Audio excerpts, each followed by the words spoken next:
Here's another example of a potential replacement for the vastly overpriced Forgeworld resin range.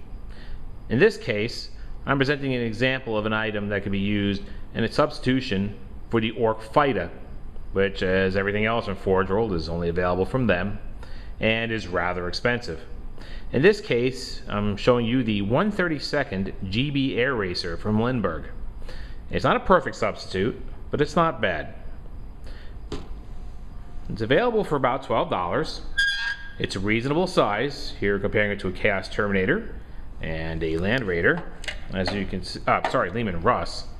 As you can see, it's somewhat larger than Lehman Russ. However, it's a little bit smaller than the Necron Monolith we've got here. Terribly painted too. There's a couple advantages. Again, as I mentioned, it's reasonably small. It's also a relatively simple kit to put together. Here's our instructions. You can see there's one side and two. And the instruction difficulty is about as high as a typical GW kit. Far simpler than, say, a typical Tamiya kit. It's reasonably sized, so you could fit either an Ork or in my case, I'm intending on putting a single grot inside of there. Looks a bit Orky, little wings, giant engine, tiny little cockpit.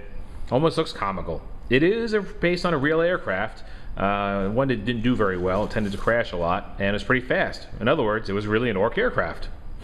Okay, now for the downsides. Well, this isn't a GW or Tamiya kit. It's made by a company called Lindberg. Well, Lindberg has two problems. First of all, their kits are rather simple and don't really fit perfectly. Second, they don't really cast their models very well, so be prepared for a lot of filing, fitting, grinding, cursing, parts falling to the floor. Still, compared with anything made out of resin, to include the extremely expensive Forgeworld kit, it's going to be a lot easier than either one of those. And it does go together with plastic glue. Finally, it's rather cheap. I purchased this kit for approximately $12 plus shipping. I don't know what the actual Ork Fighta goes for, but I'm willing to bet it's rather a bit more than that. So here's a few other views of it from below,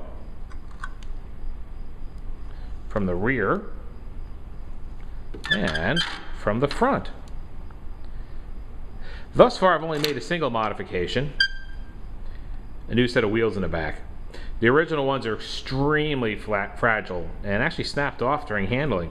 Unfortunately, this kit is not super rugged if you attach everything.